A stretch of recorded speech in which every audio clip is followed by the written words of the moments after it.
system of the Great Pyramid of Giza. And it speaks of a time at which the central sun of the Milky Way and our own sun system will shine through a tube-like opening in the pyramid into the center of the pyramid and illuminate at one particular point. Now, I've been in the Great Pyramid, and I know what she's talking about. I actually tracked these tube things down. The Egyptians and the people that are over there refer to them as just air vents, and they're clogged up. So at some point, if the sun ever does try to shine through them, it isn't ever going to happen because they're filthy. The Egyptians that live there now, which are all Arabs, there are no more Egyptians in Egypt, really. Well, actually, there are. There's about 40,000 left. They've kind of gone the way like the American Indian. The country was overrun by Arabs, and the Egyptians are all just like scattered in the southern regions. But they don't take care of the pyramid at all. They really don't care anything about it past just picking up a few piastres, they're called. That's their money. They're called piastres. I think it's about 30 piastres, to get in to see the pyramid. That's all they really care about. And they give you all sorts of hokey stories over there about the pyramid and when it was built, just anything to kind of amuse you, to make some money.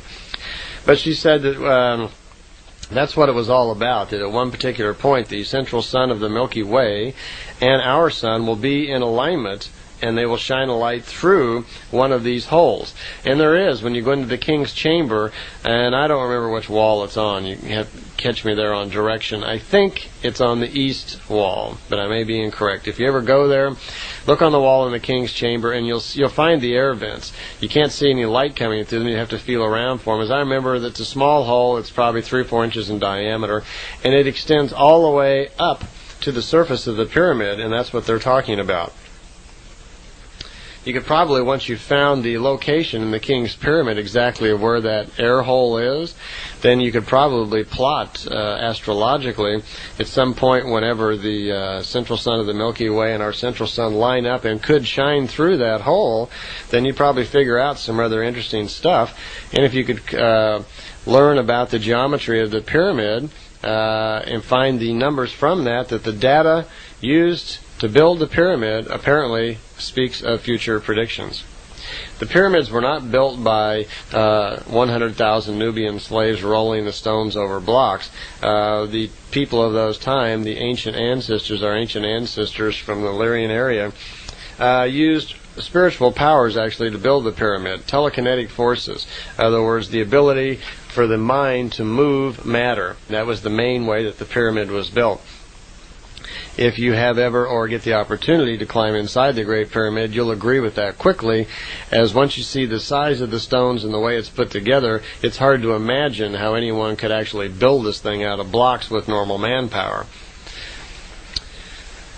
Semjase came to, and Quetzal both suggested to Billy also on this contact that at their last contact where they'd set the ship down, apparently the local army had been out there following them, and there was helicopters in the area examining the area. So apparently they knew where the saucer was setting down for that contact, and they were out there with their devices trying to detect any radiation on the ground and so forth where the ship was set down. So they were a little surprised that their contacts were being picked up on, and they were again going to have to become more secret about what they're doing. Apparently maybe some of these little Volkswagens with little parabolic screens on them could be government-type people following them, just trying to pinpoint the location where Billy goes to and to find out whatever they could.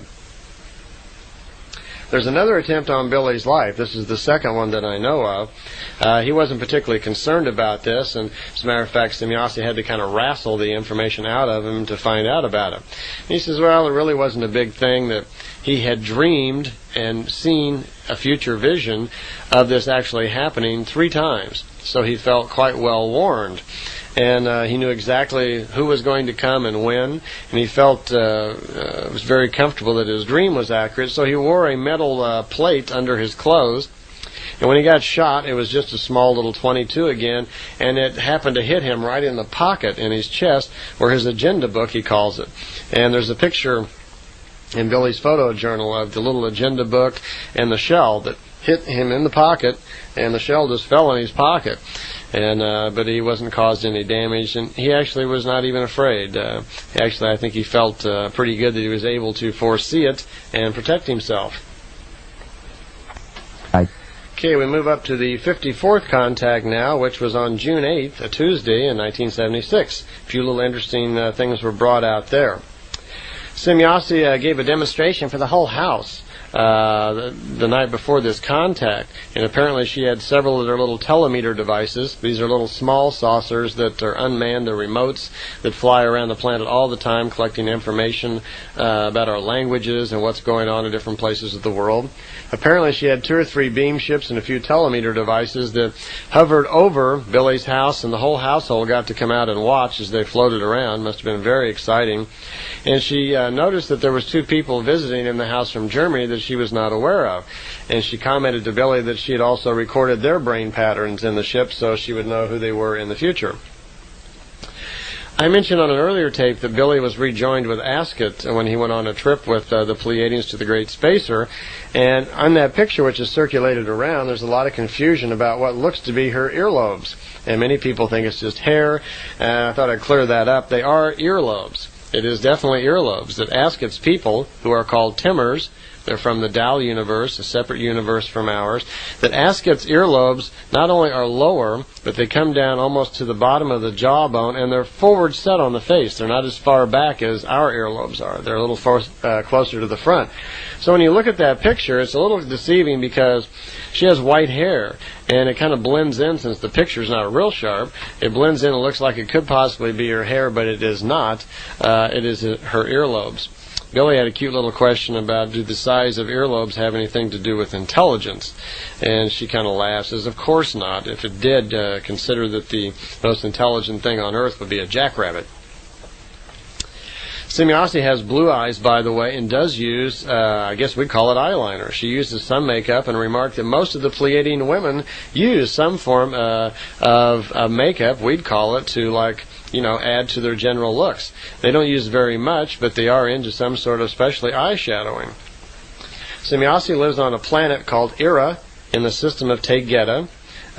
She has concerned herself on Earth, she says, for about 72 years, but she's only been on Earth actually for 4 years physically.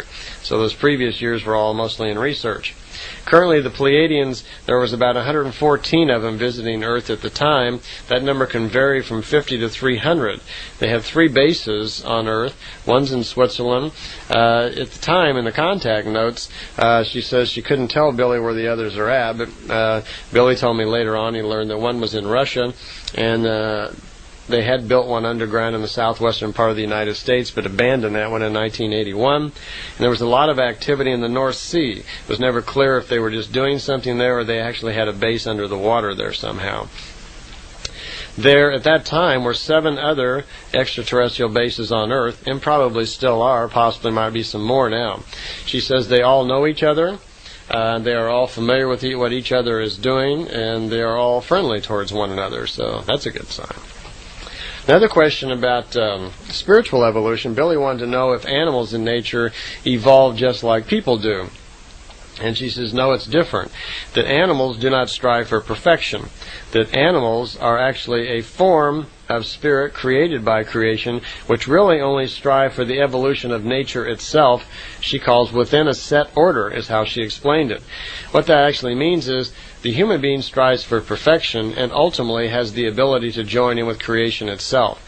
Animals do not. They have kind of a limit on how far that they can evolve. And their evolution isn't based on growing wisdom like ours is. Instead, it's more like they strive for instinct development. Where and also I know their life cycle is different. Billy explained to me once, and I'll go more into the life cycles on the other tapes of creation.